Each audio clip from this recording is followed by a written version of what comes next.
Chers téléspectateurs, nous voici à nouveau pour pouvoir poursuivre cette belle réflexion autour de ce thème « Comment créer un foyer basé sur « Seigneur, transforme-moi ».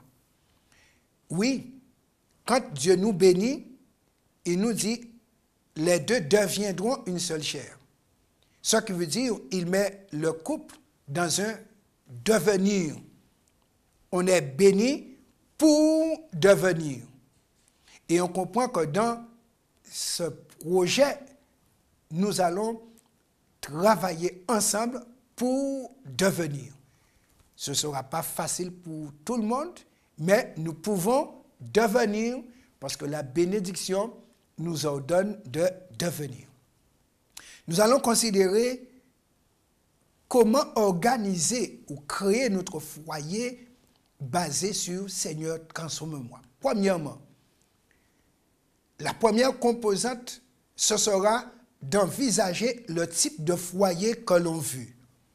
Nous sommes l'artisan de notre vie et de notre destinée à partir des choix que nous faisons, des actions que nous posons et des habitudes que nous entretenons. Donc, pour notre foyer, premièrement, on va envisager le type de foyer. Parce qu'on veut vivre heureux, tout le monde se marie pour être heureux, on va envisager le type de foyer. Deuxièmement, nous allons avoir une intentionnalité.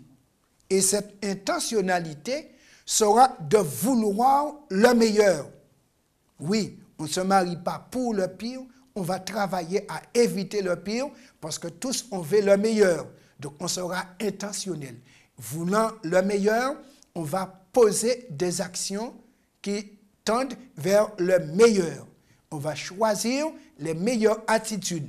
On va développer la meilleure habitude. Troisièmement, on va déranger le statu quo. Ce qui veut dire sortir de la routine.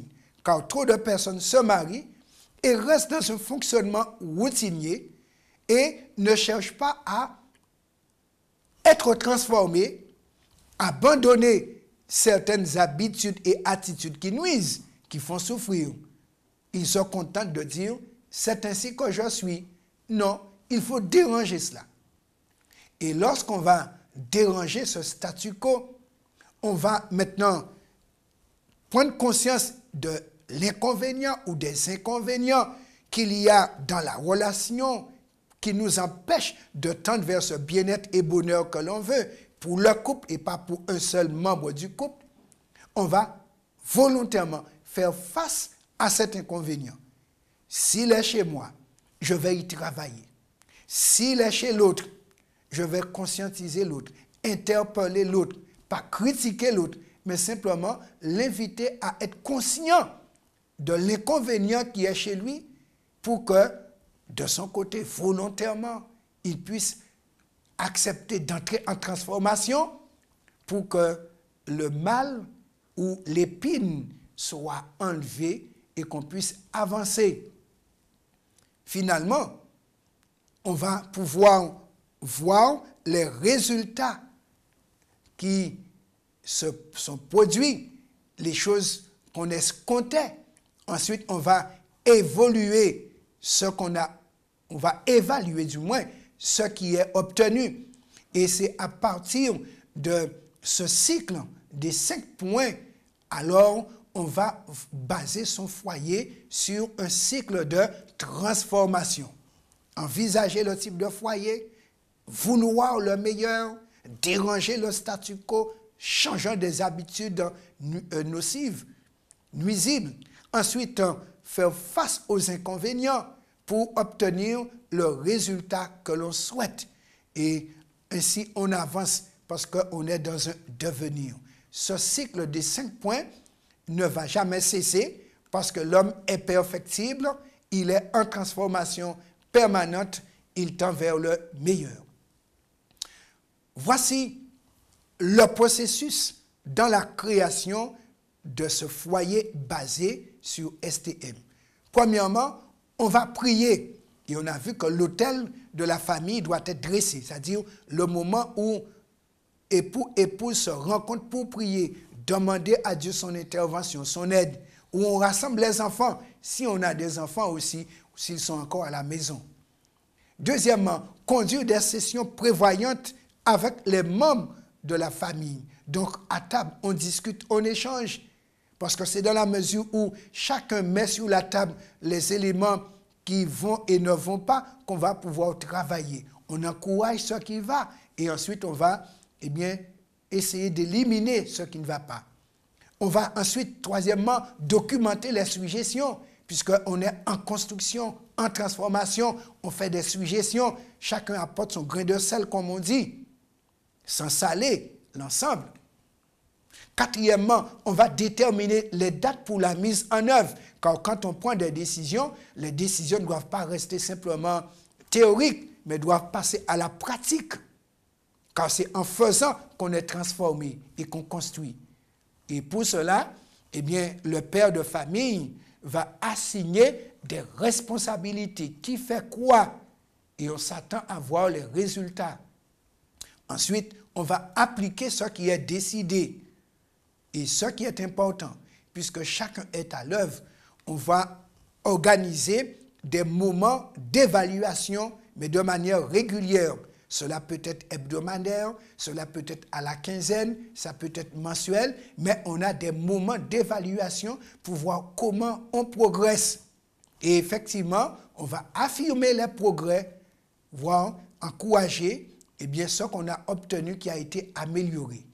Et là, 9e point, on va fournir des motivations, qui veut dire une manière concrète, un petit cadeau, une gâterie, pour encourager ceux qui ont fait l'effort pour la transformation.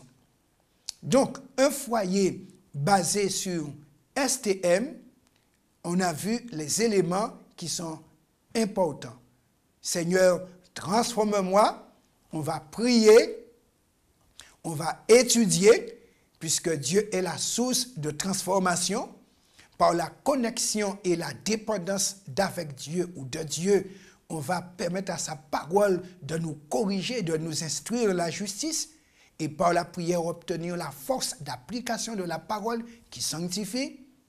Ensuite, on va développer l'amour et la camaraderie dans la famille pour que chacun puisse se sentir à l'aise, accepté dans le groupe, intégré. On va développer la compréhension par rapport à la différence et aux différences, car hommes et femmes sont différents, enfants et parents, il y a des différences. On fait des enfants, on ne fait pas le caractère des enfants. On leur a donné un potentiel génétique, mais qu'ils vont développer d'après l'ambiance qu'ils vont trouver en grandissant. Et surtout, on va être intentionnel, qui veut dire vouloir toujours le meilleur. Oui, car si on ne veut pas le meilleur ne viendra pas de lui-même. Et pour cela, prendre du temps ensemble. Oui, prendre du temps ensemble. C'est bien de passer du temps ensemble pour se fréquenter, se frotter et là maintenant se découvrir de mieux en mieux. Et la bonne communication, vous comprenez, sera la cerise sur le gâteau. Avec tous les efforts faits, avec une communication qui valorise les uns et les autres, qui édifie, qui motive, on va avoir des sourires sur les visages, du rire ensemble, parce qu'on sera bien d'être dans son petit paradis. Oui, rappelez-vous qu'il faut se mettre entre les mains de Dieu pour la transformation de manière pratique.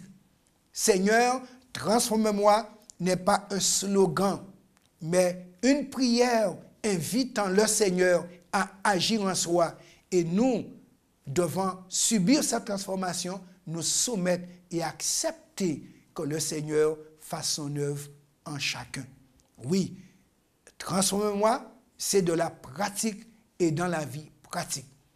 Et en conclusion, rappelons-nous que sur le plan ecclésial, Dieu fait un travail. Sur le plan personnel, il fait le travail. Nous allons reprendre ce texte que nous avons déjà vu, mais qui est encore à l'ordre du jour pour la famille. Malachie chapitre 3. Lorsqu'on érige l'autel familial, lorsqu'il y a le culte de famille, c'est le moment de rendez-vous de purification. Car la famille se prépare à rencontrer Jésus ensemble pour que le père et la mère puissent devant le trône dire à Dieu, nous voici nous que tu avais bénis et les enfants que tu nous as donnés. Pour cela, aujourd'hui, on doit permettre à Jésus d'agir. Malachie 3, versets 2 à 4. Qui pourra soutenir le jour de sa venue? Jésus vient bientôt. Qui restera debout quand il paraîtra? Beaucoup vont dire aux montagnes et aux rochers, tombez sur nous. Mais il ne faudrait pas que les familles chrétiennes soient de ceux qui vont dire aux montagnes et aux rochers, tombez sur nous et cachez-nous devant la face de celui qui est assis sur le trône et devant la colère de l'agneau. Non, il est dit, il sera ce jour-là comme le feu du fondeur et comme la potasse des fourneaux. Quand Jésus apparaîtra, il est dit, la terre et les œuvres qu'elle renferme sera consumée. Mais pour ne pas être consumé en ce temps-là, il faudrait lui permettre de nous purifier aujourd'hui. Et voilà pourquoi il est dit, en attendant sa venue, il s'assiera, fondra et purifiera l'argent, il purifiera les fils de Lévi, il les épurera comme on épure l'or et l'argent, et ils présenteront à l'Éternel des offrandes avec justice. Remarquez bien, il est dit au verset 4, alors l'offrande de Juda et de Jérusalem sera agréable à l'Éternel comme aux anciens jours, comme aux années d'autrefois. Aujourd'hui, il est dit, Jésus est en train de purifier les fils de Lévi. Les fils de Lévi étaient la tribu des prêtres en Israël. Et aujourd'hui, la famille chrétienne est une famille de prêtres. C'est l'apôtre Pierre qui nous le dit dans 1 Pierre 2, versets 9 et 10. Vous, au contraire, vous êtes une race élue, un sacerdoce royal, une nation sainte, un peuple acquis, afin que vous annonciez les vertus de celui qui vous a appelé des ténèbres à son admirable lumière. Vous qui autrefois n'étiez pas un peuple et qui maintenant êtes le peuple de Dieu. Vous qui n'aviez pas obtenu miséricorde et qui maintenant avez obtenu miséricorde. Ainsi, aujourd'hui, le peuple de Dieu, le christianisme est rendu sacerdoce royal. Donc, pour servir Dieu, tant dans la vie, au travers des vertus acquises qui vont se manifester dans le couple, dans la famille, mais aussi dans l'Église et dans la société. Et ainsi, on va annoncer les vertus de Dieu.